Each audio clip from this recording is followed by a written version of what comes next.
नमस्कार, स्वागत आहे तुमचं आपल्या चॅनलमध्ये ज्याचं नाव आहे शिवकन्या किचन। तर आज आपण बनवणार आहोत अगदी गावाकडच्या पद्धतीने, ज्या पद्धतीने बनवली जाते तशी ती हरभऱ्याच्या पानांची भाजी। तर ही भाजी आहे ती आपल्या शेतातून खुडून आणलेली भाजी आहे, अगदी ताजी हिरवीगार अशी भाजी आहे। तर आता आपण काय करूया, ती सर्वप्रथम साफ करून घेऊयात। साफ करून घेत असताना अशी भाजी एका ताटामध्ये किंवा पेपरवरती काढून घ्यायची आणि एका हातामध्ये घेऊन दुसऱ्या हाताने त्याच्यावरती फटका मारायचा आणि खाली पाडायची।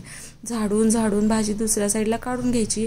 जर अशा पद्धतीने काय होतं, त्याच्यामध्ये कोणती घाण वगैरे किंवा आळी वगैरे असेल तर ती खाली पडली जाते आणि ती साफ होते। आणि ती बाजूला काढून घेतली की अशी विळीच्या साहाय्याने किंवा चाकूच्या साहाय्याने भाजी बारीक चिरून घ्यायची। आमच्या इकडे भाजी धुतली जात नाही, म्हणजे आमच्या गावाकडे पारंपरिक पद्धतीने केली जाते भाजी, ती धुतली जात नाही। आपल्या शेतातली असते त्यामुळे काही त्याच्यामध्ये घाण नसते। तुम्हाला जर धुवायची असेल तर ती तुम्ही धुवून घेऊ शकता।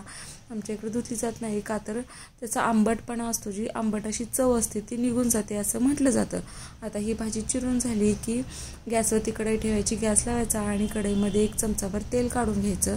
तेल कढलं की त्यामध्ये अर्धा चमचा जिरे घालायचे आणि 10 ते 15 लसणाच्या पाकळ्या ठेचून घ्यायच्या आणि त्या ठेचलेल्या लसणाची जी पेस्ट आहे ती तेलामध्ये घालून छान अशी लालसर होईपर्यंत परतून घ्यायची। ती परतून झाली की जी आपल्याकडं मिरचीचा ठेचा बनवलेला असतो, लसूण जिरे आणि कोथिंबीर मिरची भाजून वगैरे जो ठेचा बनवलेला असतो तो चमचाभर घालायचा।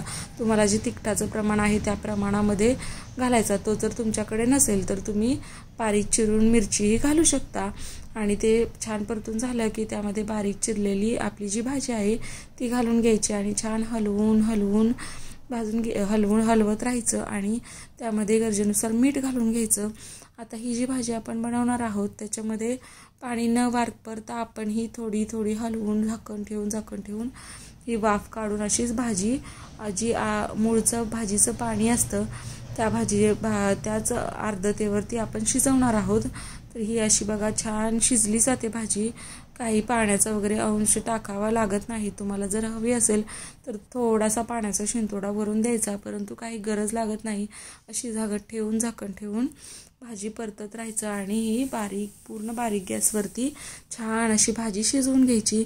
80% भाजी शिजली की त्यामध्ये जे जाडसर शेंगदाण्याचं भाजून बारीक केलेलं जे कूट असतं जाडसर ते टाकून घ्यायचं आणि छान अशी हलवून घ्यायची।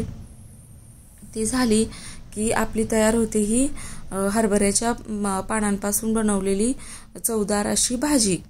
तर तयार आहे आजचं आपलं जेवण। छान अशी ही हरभऱ्याची भाजी, पावट्याची आमटी आणि गरम गरम भाकरी, या सर्वजण जेवायला।